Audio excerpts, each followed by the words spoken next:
LPG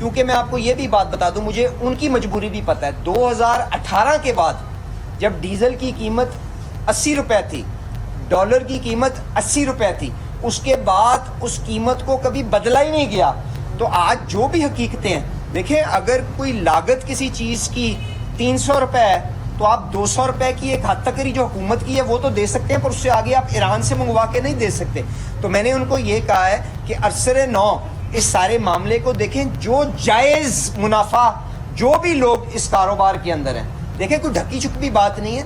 سوئی Sadan gas کی جو کمپنی ہے ایل پی جی والی, وہ خود بھی ایل پی جی ایران سے منگواتی ہے, باقی ممالک سے منگواتی ہے, پارکو کی کمپنی منگواتی ہے. ان کے ساتھ بیٹھیں, جائز قیمت طے کریں, اس کے مطابق جو اناؤنس کریں عمل کریں, تاکہ عوام کو بلیک میلنگ نہ ہو. اور یہ جو غیر معیاری جس میں کاربن ڈائی آکسائڈ مکس کر کے آپ ان کو وزن پورا کر کے دیتے ہیں اور حادثے ہوتے ہیں, یہ کام نہ ہو. اس کے اوپر پراپر سیلیں لگائیں, تاکہ اگر سیل ٹوٹی ہو تو یہ شکر سے بدل کے جو ایل پی جی لگاتے ہیں وہ اس لوگ استعمال نہ کریں غیر معیاری.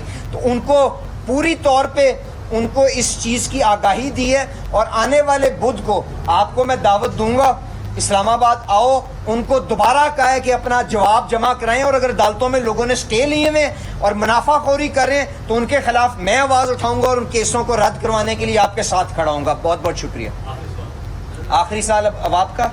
اچھا ٹھیک ہے.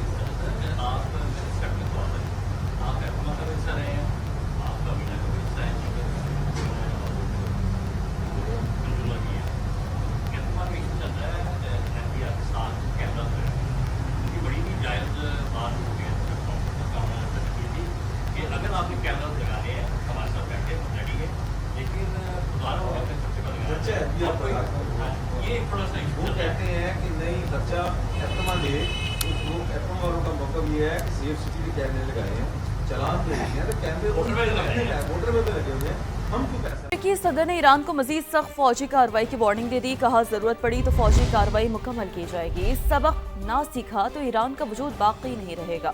ڈونلڈ ٹرمپ نے سوشل میڈیا پوسٹ میں لکھا, جنگ بندی معاہدے کی مبینہ خلاف ورزی پر ایران کے میزائل اور ڈرون مراکز کے علاوہ ساحلی رڈار تنصیبات کو نشانہ بنایا گیا.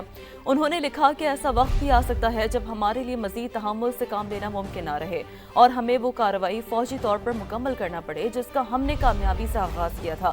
اگر ایسا ہوا تو اسلامی جمہوریہ ایران کا وجود باقی نہیں رہے گا. جنگ بندی کی خلاف ورزی کو اسلام آباد معاہدے سے متصادم سمجھا جائے گا. ایسی صورت میں تمام جاری عمل مکمل طور پر روک دیے جائیں گے. پاسداران انقلاب نے صاف صاف بتا دیا. ترجمان پاسداران انقلاب نے کویت اور بحرین میں مشترکہ میزائل اور ڈرون کارروائیوں کا دعویٰ کیا. کہا بحری اور ایروسپیس فورسز نے امریکی حملوں کے جواب میں کویت اور بحرین میں مشترکہ میزائل اور ڈرون کارروائیاں شروع کی ہیں. آئندہ گزرگاہ کے ضوابط کی خلاف ورزی کرنے والے بحری جہازوں کے خلاف زیادہ سخت کارروائی کی جائے گی اور کسی بھی جارحیت کا سخت اور فیصلہ کن جواب دیا جائے گا. ایرانی بحریہ کے کمانڈر نے کہا کہ خطے میں موجود امریکی اڈے آنے والے دنوں میں شدید حملوں اور سخت نتائج کا سامنا کریں گے. سریک پر امریکی حملہ آبنہ ہرمز پر ہمارے کنٹرول کی حقیقت کو تبدیل نہیں کر سکتا. اس سے پہلے امریکی صدر نے لبنانی ہم منصب کو فون کر کے اسرائیل کے ساتھ فریم ورک معاہدے پر مبارکباد دی. انہوں نے معاہدے کو علاقائی استحکام کے لیے اہم پیش رفت قرار دیا. اس موقع پر لبنانی صدر نے ڈونلڈ ٹرمپ سے اسرائیل پر دباؤ ڈالنے کا مطالبہ کرتے ہوئے معاہدے کے خلاف ورزیاں رکوانے میں کردار ادا کرنے کی اپیل کی. انہوں نے کہا ہے کہ امریکہ جنوبی لبنان سے اسرائیل انخلا یقینی بنائے. لبنان معاہدے کے تحت اپنی ذمہ داریاں پوری کرے گا.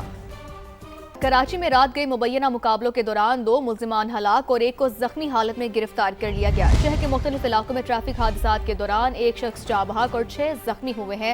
پولیس حکام کے مطابق SIU پولیس نے ماڑی پور میں کارروائی کی. 2 طرفہ فائرنگ کے تبادلے میں 2 ملزمان مارے گئے. ملزمان کے قبضے سے اسلحہ اور دیگر سامان برآمد ہوا. لانڈھی ریلوے اسٹیشن کے قریب پولیس نے مبینہ مقابلے کے بعد ایک ڈاکو کو زخمی حالت میں گرفتار کر لیا.